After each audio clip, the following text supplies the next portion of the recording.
Dear all, I hope everything is going well.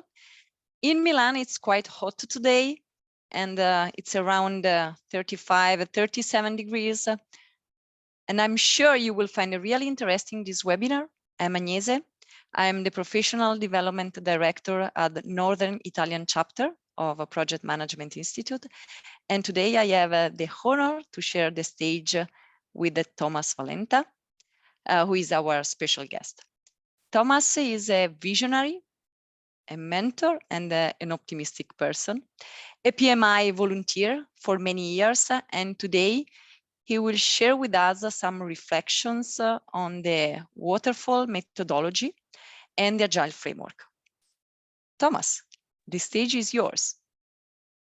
Thanks, Agnese, for these kind words. And yes, I'm a volunteer for some time. I started volunteering in 1998, some years ago, and I was happy enough to achieve the PMI Fellow Award after in 2012 for my services in different volunteer positions. And right now, I'm really happy to be here with you and speaking to the Northern Italy chapter. And my topic today, it was not my choice, but somebody from the organizing team said you should talk about this Agile Waterfall article you have published on your LinkedIn page, and so was a task born. I know the title is a bit maybe contagious, but bear with me. So, you are the reason I speak today, because you are the project managers who are really relevant to business, to society, to government organizations, to everything what is in project management, and you are important. And I want to share with you your importance and your relevance and what you could do and what you are able to do. I give you some certainty about what I'm going to talk about, and it will be hopefully a lot of surprises. Hopefully a lot of things you didn't hear before, and hopefully a lot of new perspectives that make you think, and maybe some new ideas. And I share some book recommendations with you, and I have more book recommendations, not my books, but books I found interesting on my LinkedIn page. Autonomy means you are, after the speech, and after you get the slides and then read, you decide what you use from it or nothing. You just go away and say, oh, okay, now I know what Thomas is saying. Or you said, okay, this one is interesting, I want to explore it deeper. Or you say, oh, I'll read that book. It's your decision. We are all here in this room, in this Zoom conference as project managers. So we are related to each other by project management, and some people might be more experienced, some might be young, but we are the core group of project managers, and you are serving your environment, your companies in Northern Italy, your governments and your NGOs, and wherever you are working. And in this group, we are fair. And I wouldn't be a volunteer since 1998 if I didn't experience this fairness and this trust and this honesty and this giving and taking. And Agnese said, I'm a mentor. Yes, I'm mentoring 15 people at one time.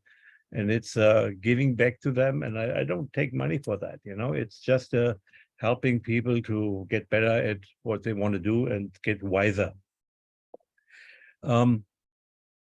So what I just did is the first tool technique you can take with you.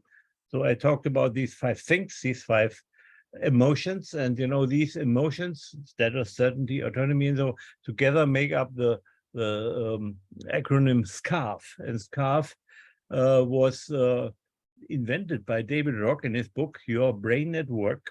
It's a very nice book. So it explains in detail how these 5 emotions are triggered and how they are, influencing in what we think and what we do.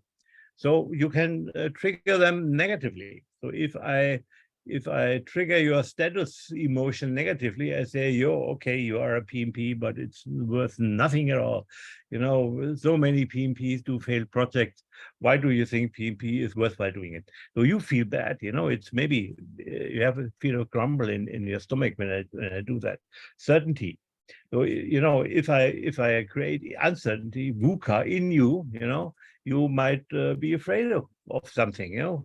I don't know how the war in Ukraine is going to end, you know. I don't know what atomic bombs, how the global warming. I could create a lot of uncertainty in you. And that creates, uncomfortable feeling. Autonomy. I could limit your choices. I could say, no, you have to do that. You know, this is the way to go and please do it. Or I could give you choices. You could choose this and that and that and that. And then it's your choice. Yeah? And maybe you might want to have a recommendation. That's fine, but it's still your choice. Relatedness, well, if you're not related to anybody, if you are kicked out of a company, of a team, if you're fired, if you leave your family, you know, you feel lonely, and that's a bad feeling, and people die from that. And the feeling of fairness. So if you are treated unjust, then you are angry, and even if you see others being treated unjust, you feel an angry feeling. So these are bad feelings, and bad feelings are very bad advisors, and you don't have them. But what I did with you in the first slide, I tried to give you good feelings, you know, feel you respected. You are the project managers. Gave you certainty, what you will expect from this presentation. Give you the autonomy to decide what to do with the stuff you hear. Give you relatedness. We are this group of now more than 100 people. Oh, that's quite a lot. And gave you a feeling of fairness, because we all are equal. We are project managers, and even if we are more experienced or less experienced, we are in one boat, in one community. So look at my professional life, and I don't explain everything because it would take another hour, but you can read it by yourself. On the top, this arrow, you know, depicts the time when I got paid for my work, and the lower arrow, the blue arrow, depicts the time I was volunteering. So and a member of PMI. So my first project actually was in 1974. It was not a big team. It was me, myself, and I, you know. So, and I was tasked to convert some autocoder program code into PL1 program code at IBM. So it was a nice project, but it was me alone, and the outcome was the result that we had new code that could run on new machines. I then had university studies in mathematics, and I studied at IBM in '83, and from then, you know, I retired at IBM in 2014. In between, in '86, actually, in '88, actually, I made the conscious decision to skip all the programming and development stuff and all the system engineering I had done. And I said, I want to become a project manager. This is my career from now on.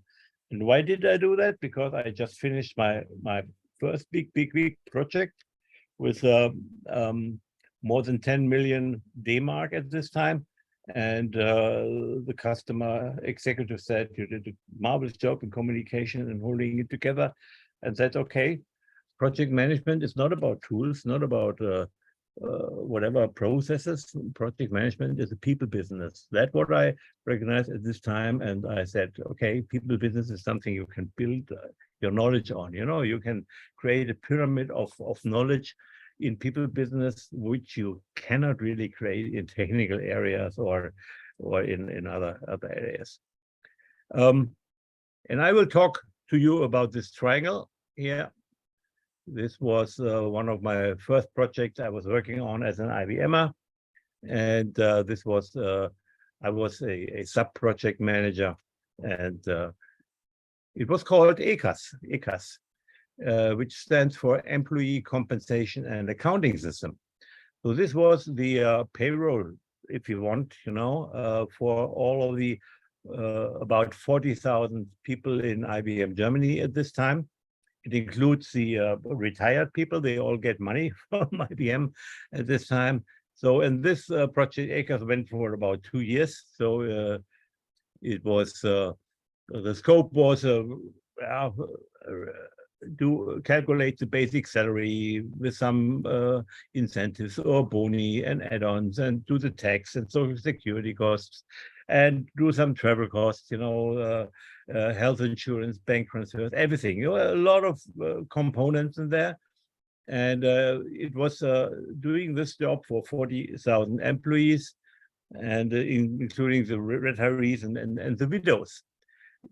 On that team for that project, which ran for about 2 years, we had 200 people approximately. And it was a leading edge technology at this point of time. So IMS database and data communications tools. And I came in to implement the code for the component of text handling. And I had a team of 3, well, including me, so a team of 2, and one key user who was representing business, which he was from HR. And so I started on that project as a sub-project leader in February 84, and we had to go live in end of 84 because it had to be end of the year because of all the tax implications and so on. So how did we work? So I came in, and the whole project we had 5 stages. Was initiated, already done. There was a grand design, which was almost finalized, a detailed design for tax. Somebody wrote a 200 pages document for tax, and then the implementation, and then the test. So what happened was really, this is a kind of waterfall. So, but what happened, we found out requirements are everywhere, as soon as I go into implementation, I find out, oh, it's not working like that, so I have to go back. So what we did is we had really a weekly meeting with the key user, and it was kind of what was called at this point of time joint application design. We went in, we saw, okay, how is implementation going? How does it look like? And then we went back and looked at it and redefined the requirements. Even within testing, you find in a test there's a bug, and then you find out the reason of the bug. It might be a design problem. So in all of these 4 stages of implementation, you find the requirements, and these arrows really only depicted the logical relationship, but not the timely, because even if we were in the test in the end, suddenly we went back to grand design and changed something there and ran through the logical sequence again. So the design document was created at the end of the detailed design when I entered, and we used this as a base for sure, but we discussed it all the time, and for the rest of the year, it was changed and it was updated. In the end, we went in on time, on scope, on budget, and if we were failing, 40,000 people in IBM Germany would not have any salary in January. This could not be. It was a high target. Otherwise, you would have a lot of enemies within IBM Germany. So we did that. And well, it is typically waterfall, and what is waterfall? So if you go back in history, how is the term defined? It was Dr. Winston Royce in 1970 who defined this term, and he wrote an article. And actually, in this article, he warned against using waterfall as a concept for projects. He said, no, waterfall is a nice concept, but you should not do projects like that. So if you say waterfall was promoted by him and it's a contradiction to HR, no, it's not at all. It was a bad example of doing projects. So that's what he put in his article. This was a waterfall, the stages you have. And actually what he said, if you have these stages, and these stages are that image from his picture, from his paper, though it's not very readable for you. But he said, start with the middle of the waterfall. Then you have an overview, and you can go back to the overall design, you know, back to the detailed requirements, and you from testing you go back and start with that. So he said, program design, that is this box, comes first. You design how you want to build up that development program, you know. Document the design, do it twice, plan, monitor, testing, and involve the customer. That's what we did.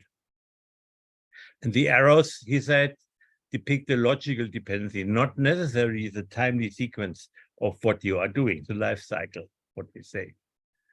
So program design comes first.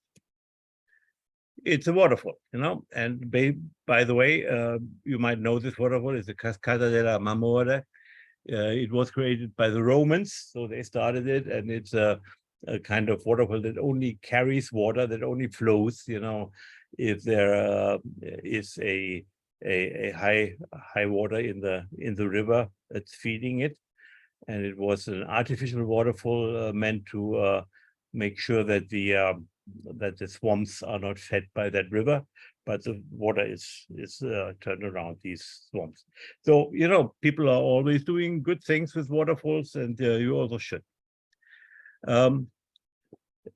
Let me share with you some ideas from the PMBOK Guide edition 6. So I'm not talking about edition 7, which is now the current one.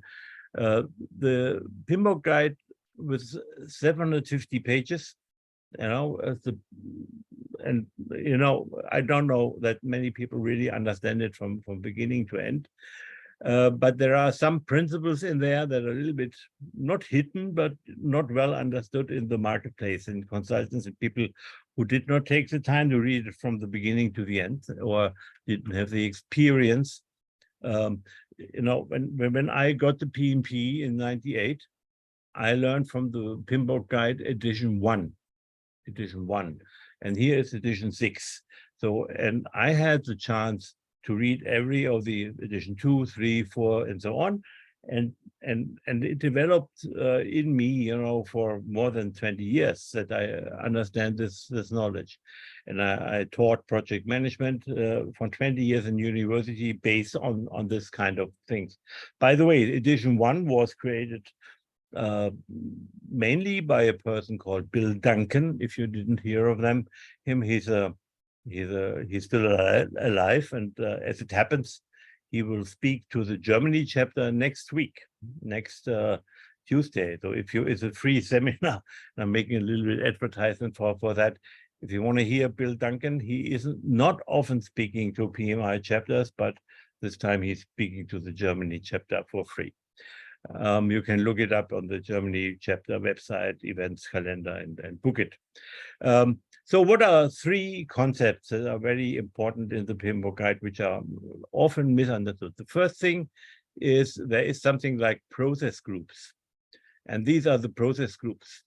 And as you can see, these process groups are iterative. So you start a project and you end a project, and then you have a planning phase, you have an execution phase, you're monitoring, controlling, and this goes around and around. It's iterative. It's always meant to be this way. And now you can ask me, okay, but what about, you know, the phases on the project? And I can tell you, phases are not process groups. Phases are part of the life cycle, and they depend on the product you are building. Could be a software, could be a house, could be something, you know. They all have different life cycles and different kinds of phases.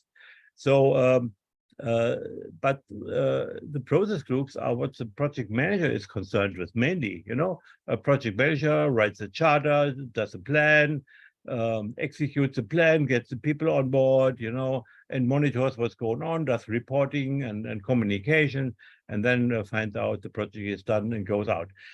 Has nothing to do with phases, but has a lot to do with project management work, you know. And then we have the concept of progressive elaboration, and a lot of what they call artifacts and deliverables are being elaborated progressively. So that you create a schedule But you know, the schedule you create today will not be the schedule at the end of the project, because the schedule is changed all the time. You know, it's progressively elaborated in the means that it's detailed and updated and corrected all the time. And this is being done with a lot of these project management artifacts. So this is similar to what we call in Agile, you know, incremental, because we add on the same deliverable, and you know, the final deliverable, the final product is the last one. When we stop the project, when we say it's enough is enough. And we have the concept of rolling wave planning, which is also a part of the PMBOK guide. You know, when you bring together iterative and incremental development of the plan. So what I always did in my project, what I did in this project in the 80s, 1980s, was that we had a plan maybe for the next 2 or 3 weeks, you know, and then every 2 weeks we did a replanning exercise. So we iteratively looked at the plan. We looked what are the actuals, have I correct the plan, and what are the next 2 weeks bringing, you know? And this is how we did it then even in the waterfall environment. And as such, the plan grew bigger and bigger and bigger, and the past activities were ticked off as being done, and maybe hopefully being done in time and within budget, and that's it. So you know, that I can understand why people don't get it, because you have to really read and understand the PMBOK guide. But if you are young, you know, you are used to snippets of information, then you are not really willing to understand a 750 pages book. You know, that is the problem. And so PMI decided to revise the PMBOK guide, and they came up with edition 7, which is now 250 pages. It's also a little bit big, but okay, it's a little bit better. Agile Manifesto, you know that, that's 4 beliefs. It fits on 1 page. And then you have the 12 principles in this Agile manifestos. And in that project in 84, I was in, I looked at these 12 principles, and you can see the colored ones, these are what we did in the project. We were agile in the meaning of the 12 principles, and also here in the meaning of this 4 beliefs in our project. And we really try to do the best thing for the project at the time, even if we didn't understand the agile words and meanings, and they were not even invented, because this was 2001.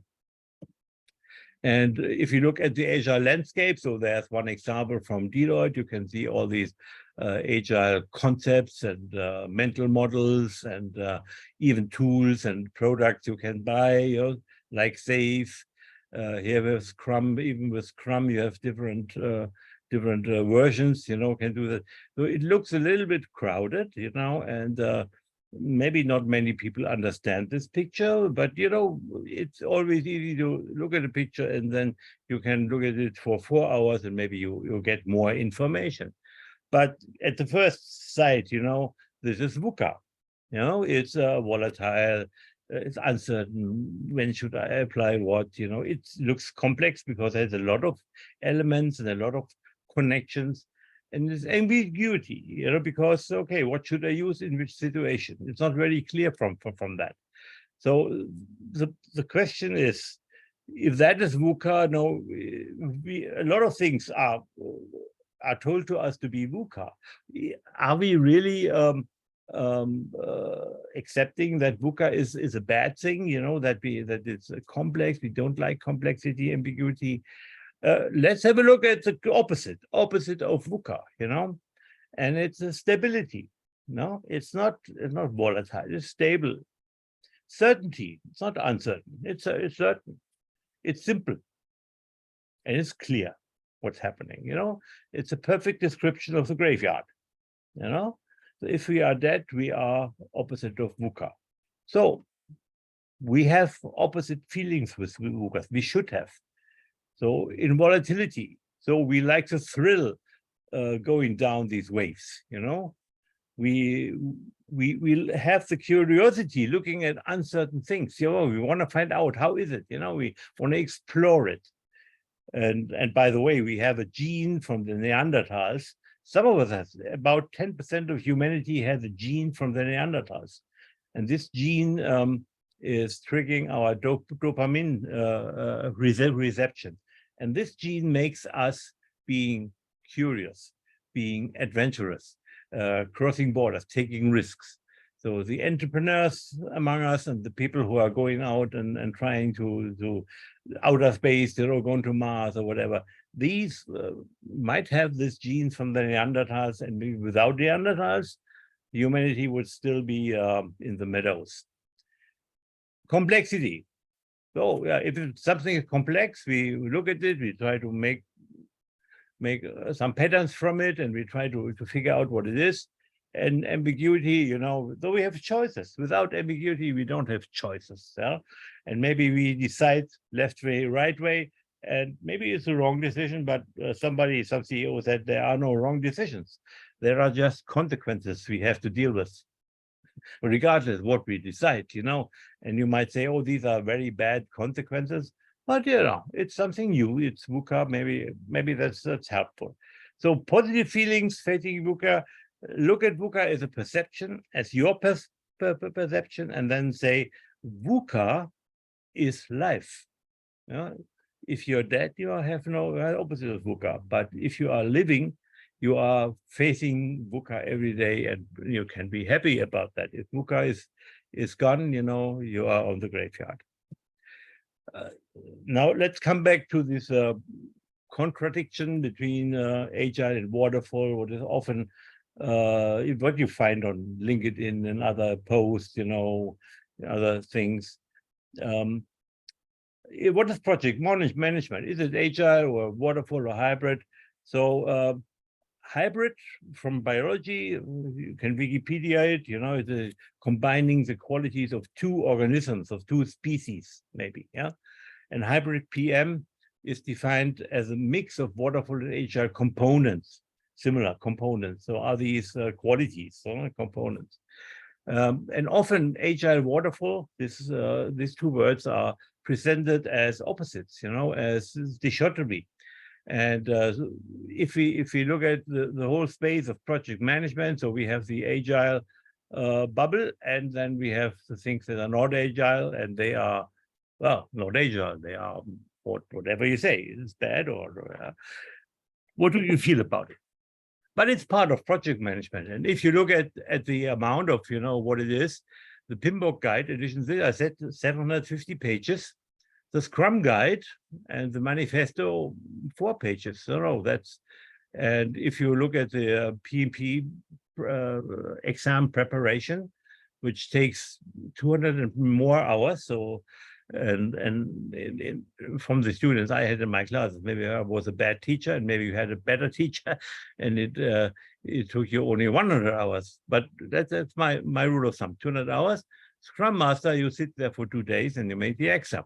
So, you know, Agile, the Agile bubble is less than 10% of project management if you look at the pages of documentation, and if you look at the amount of efforts you have to spend to achieve the certificate.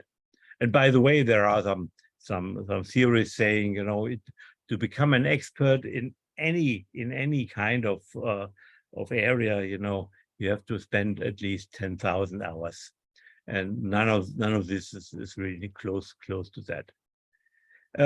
So I'm not talking about Agile and or Waterfall and having the opposite. I'm not even talking about hybrid. So I think what is really important is to have a kind of situational project management. So a project management that is designed on the specific, unique project type and on the situation that they're in. And even if you have the same project in another situation, you might need different ways to manage that project. And I had experiences myself. So I was in charge of implementing SAP for a Japanese company in Europe. So, and we went to implement it in Italy, in Spain, in the UK, and then we went to countries like Eastern Europe, so look at this as a bulk, and at Russia. And I can say you, every of these implementation was quite different. We had to employ different tools. So we had to look at the situation.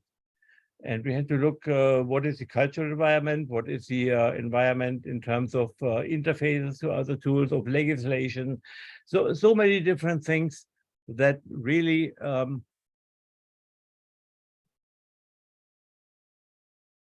is important to influence how you're doing the project.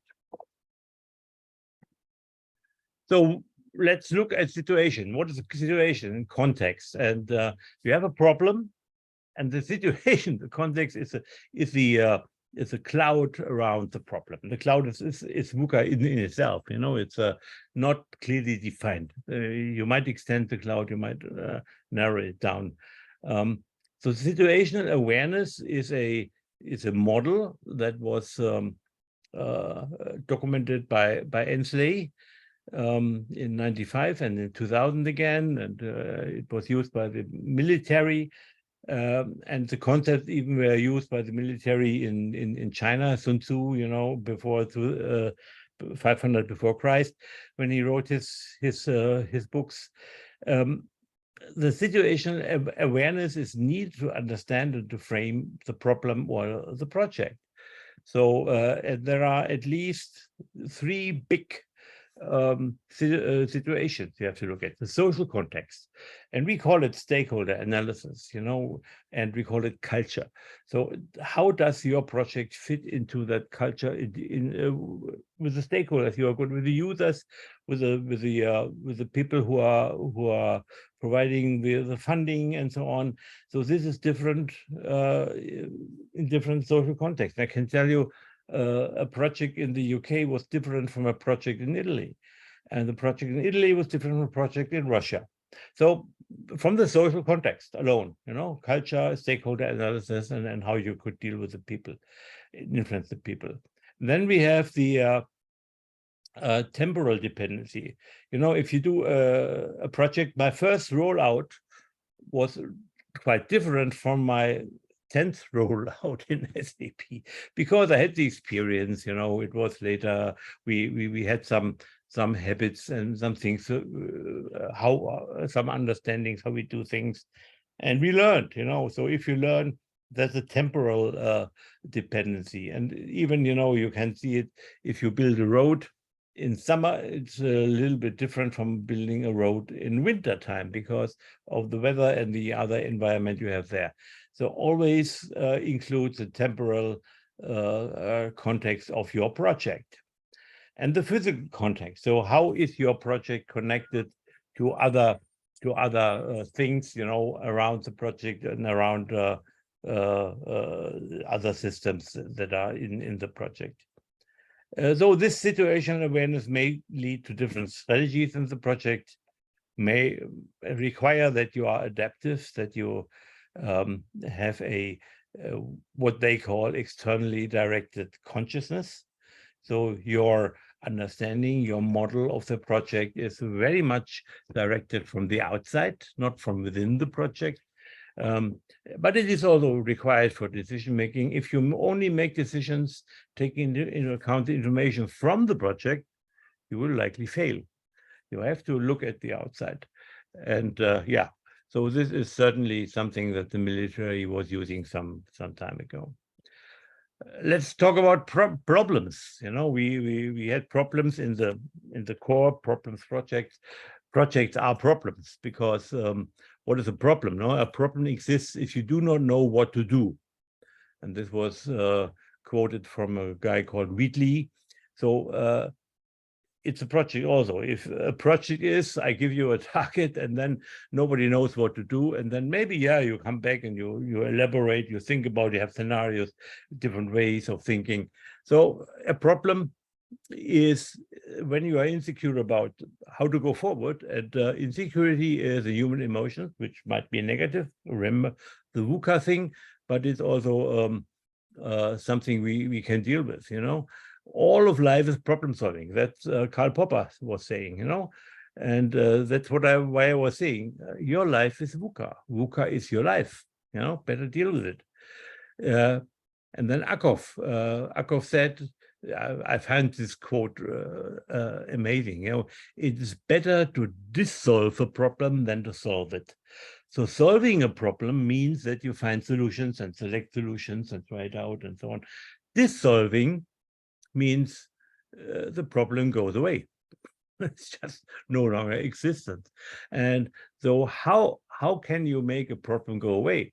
Well, you know, if you are a manager, if people come to you with a problem, I bet in 50% of the cases, the problem, if you talk to these people, goes away. You know, it just vanishes. It's no longer a problem. A problem is just a state of mind in this when I don't know what to do. You know, so a very good idea for problem solving, and I find it the best method to problem solving is design thinking double diamond. You know, and it's a double diamond. This is one diamond, another diamond. So the point is the problem state.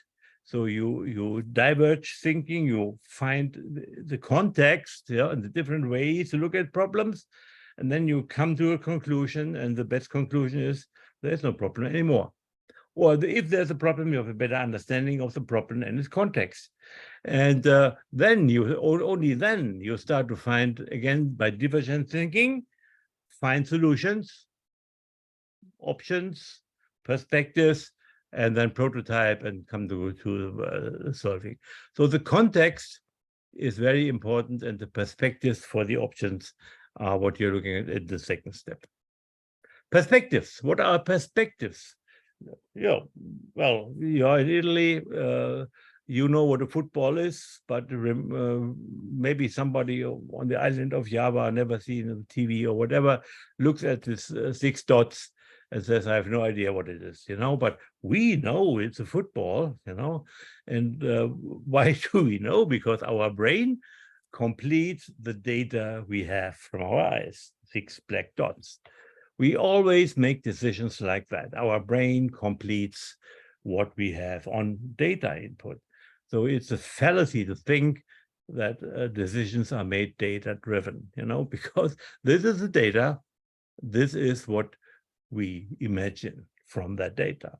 Is it true? For us, yes. For the guy on Java, maybe not. So sorry.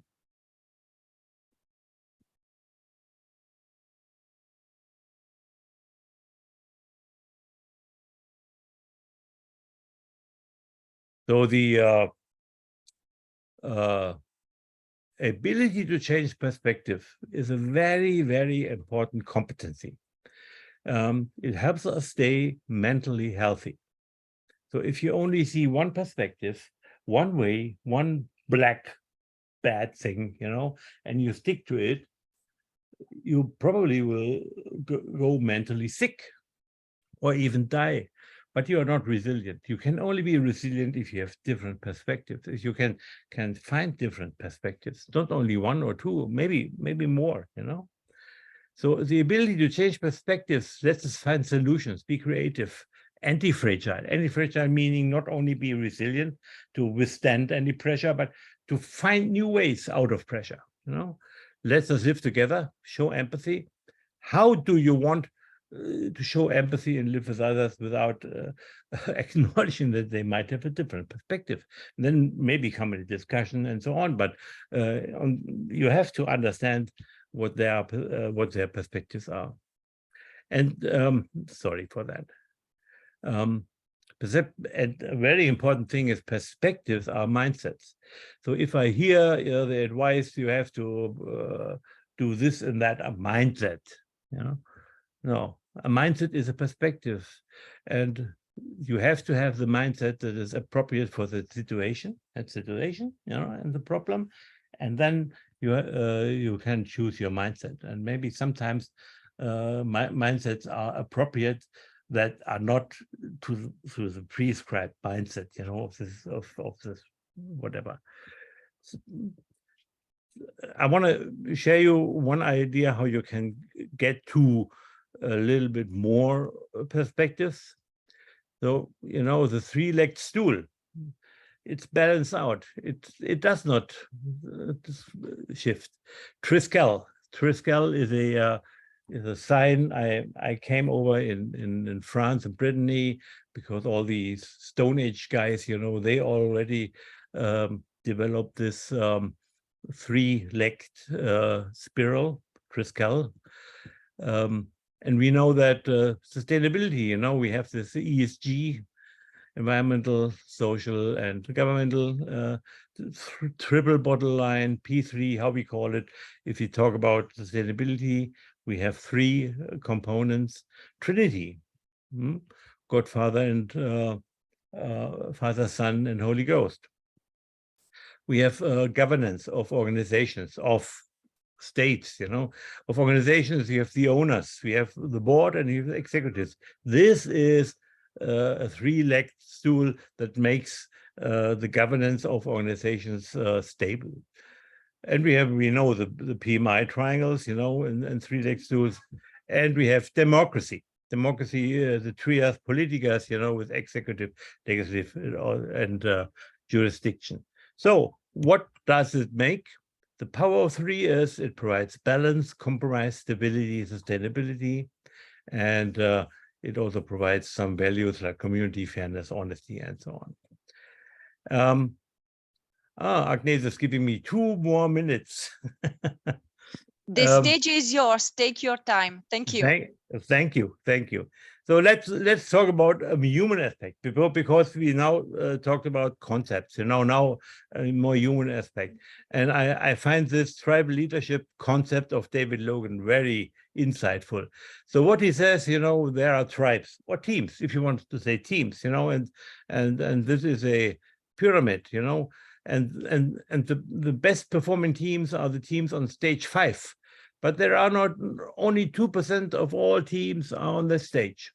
High performance teams, where everybody in the team says, life is great, we are doing a great job. This is what we do, you know? And, you know, then we have 22% are doing the tribal pride. That means we are proud of ourselves. We are a great team, you know, we are great. But the others are not, maybe. So we are a little bit not humble about the others. And, you know, if you put it together, so maybe 25% of all teams, according to Logan, are saying, we are good teams, we are up to the task. And the rest is not. Now, does Agile change something here? I don't know, you know? So the point is, culture eats strategy for breakfast. So if we are here, you know, we maybe can perform and can create a task, but if we are here, we are more dealing with cultural problems and with people problems, you know, and people don't work like they should, and we have all these issues. So I bet a lot of project leaders are here in terms of working with such teams, you know, and it's 75% of the teams. So the point is, if you talk about projects, you talk about why you are a project, what are we creating product-wise, and how, which kind of life cycle or method we are using. But the core thing is, who are we doing it with? Who are we doing it for? So this is the human factor. And let me share another way of the human factor. If you look at the network of people, of human individuals, you know, of warm bodies. You know, he is the father of this son, you know, and this son has a spouse, and they're all working on their team, and they have connections, and they have histories and everything. And now you design your project in an org chart, you know, and you put these human bodies on these roles. What happens? Do they all behave like these roles are expected? No, you know. So if you as a project manager don't go on the right-hand side and do the leadership thing, you know, and manage that network. First, understand the network, then manage it, and involve your emotions and some ethics, some rules, you know. then you can forget about the left side of management and governance and rationality and control. A guy I admire a lot, Tom Peters, wrote a book about that, Extreme Humanism. So it's just another book recommendations I give you. So my personal project management mantra here is, and I come to a conclusion that make it happen.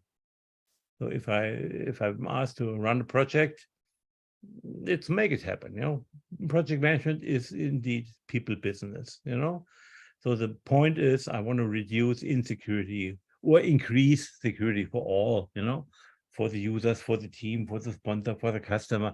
All of them are insecure because they look at me and say, what is this guy doing?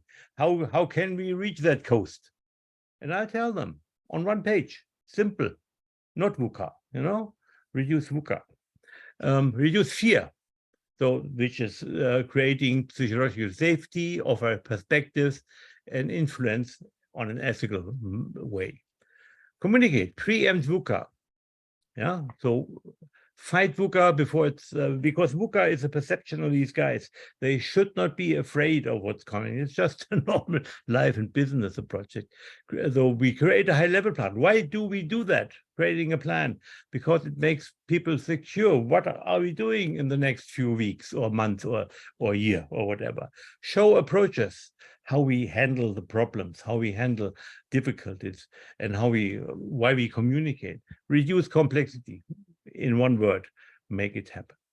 And this concludes my presentation. Thank you. And here is some information from the chapter. And I don't read it because my Italian is very, very bad, you know. Thank you very much. I hope you enjoyed it. Thank you, Thomas. We really appreciate. So I took a lot of notes, you know, so I love the graph of the underground. Amazing, really amazing. And VUCA is life. This is a new mantra. Yeah. That somehow we need to take in consideration. And another sentence, another quote that I would like to highlight is better to dissolve a problem, not to solve it. Right. And we do it mostly. So there are many ways to dissolve a problem, but mostly which is successful is to change the context. Adding new perspectives. Yeah, yeah. Well, changing the context might mean, you know, why should I build that road in winter when I can do it in summer when it's much more convenient to remove the earth and so on. Change the context and remove the problem. Yeah. So we have some questions in our question and answer chat that I would like to forward you. So first of all, you shared the explanation regarding situational project management in companies. So we are in an organizational setup in a company, in a business environment where the new product development process is driven by rigid procedure. How can we support more the situational project management and the situational project manager?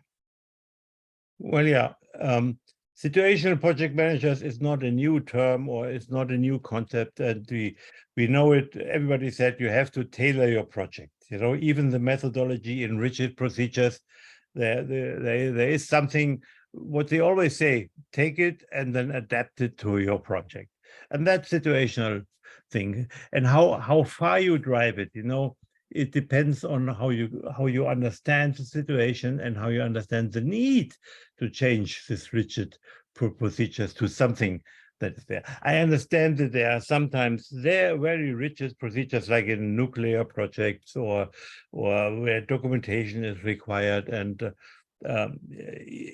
yes, there are some constraints you cannot overcome, but any project is unique in again time, social context, and physical context, and you have to adapt to this uniqueness and consider the context. And sometimes you're very free, especially in software development, and sometimes like in nuclear or airspace or whatever, you know, you're more constrained in your options. Yeah. Thank you. In the meantime, another question came out. So can we say that to solve the problem, we have to try to dissolve the need of the problem owner? That's certainly one way. And how would you dissolve the need of the problem owner? Well, you influence them. And it's called expectation management, in a project anyhow. Somebody comes to you, or lots of team members came to me and said, Thomas, I have a problem. And then I'm not jumping to solve the problem. I'm jumping to understand the problem and the context and and the history of it. How did it? And then the problem owner will come to the conclusion himself. There is no problem. Thank you for the discussion. That's the best outcome of such a discussion. Ask questions, try to explore the content, try to involve divergent thinking, think out of the box, see it from a different perspective. And then the problem owner will come to the same conclusion. Problem owners don't have needs, they have perceptions. Absolutely, yes. And then, so we learned something more regarding the VUCA environment. And what do you think of VUCA trap? Well, the VUCA trap is exactly the trap that you are being made afraid because people explain to you a situation, the context, and that it's so incomprehensible, it's so volatile, changes all the time, it's uncertain, we don't know what to do, it's so complex, nobody can grasp it. And I call bullshit, Let's have a look at it. It's my perception. Don't try to make me afraid of something I see for the first time. So, and why are they coming to us? Well, why are people making you afraid in business? Because they want to negotiate, because they want to sell you something, because they want to make you buy something. So if somebody says, I have the solution for VUCA, well, send him to me. So I have the solution for VUCA. Accept it. Yeah, and VUCA is life. You told us before, VUCA is life. Is life. It's something that we need to accept somehow. We need to manage in a daily life, in our daily life. And another question. So at the beginning, Agile Waterfall looked like a contradiction. Yeah. Maybe it's not a contradiction. Well, no, it's like, like saying a horse is the opposite of a cow. They have nothing to do with each other. They're both animals, and they can be useful in their certain context. And maybe I can embrace both of them, in one herd and in one farm. So it's agile and waterfall and are terms that are misused. I think it's a little bit dishonest to use these terms in a project management context, because as I explained to you, waterfall was intended to be a warning not to do it like that. So why would anything be waterfall if the author said it was a warning? It was not a recommendation. And then everything what is not agile should be waterfall? I doubt it. There is so many things outside even the concept of waterfall that is useful in project management, which has nothing to do with agile. I talked about iterative and incremental, which were there far before. And they were there because it's the way how we humans manage things since 10,000 of years. Yes. And another question from our project managers. So VUCA word, VUCA philosophy, and so here there is a request for suggestion, for your advice regarding how can we influence our reluctant stakeholders to embrace, to accept this VUCA concept or this VUCA environment. Yeah, well, first of all, it's There's a concept of imagination, of perception, you know, it's in my brain, in your brain, it's different, and reality. So what the one person perceives as VUCA, maybe the other person says, oh, I understand it fully. So we are talking about rocket scientists and this kind of stuff, you know. If I look at a rocket, yeah, it's VUCA for me, for sure. But for a rocket scientist, it's everything clear, no? He can build it from scratch if he wants. But if you look at your mobile phone, you know, my grandma, now she can handle it because it's an Apple, you know. But before that, like some years ago, it's a miracle, you know, and people tried not to touch it because they had VUCA. So think of VUCA as a temporal phenomenon in your brain, and now you can change this. It's not a philosophy, you know. It's not even that. It's a phenomenon in your perception, and now you can try to change this perception. You can only try to do it by yourself. And this reluctant stakeholder, you know, why is he reluctant? Because you tried it one way, you try to force him. You say, don't be so dumb or whatever. No. You know, you have to ask, what is VUCA for you? Is it bad? Why is it bad? You know, and why are you thinking this way? Could it be another way? Offer perspectives.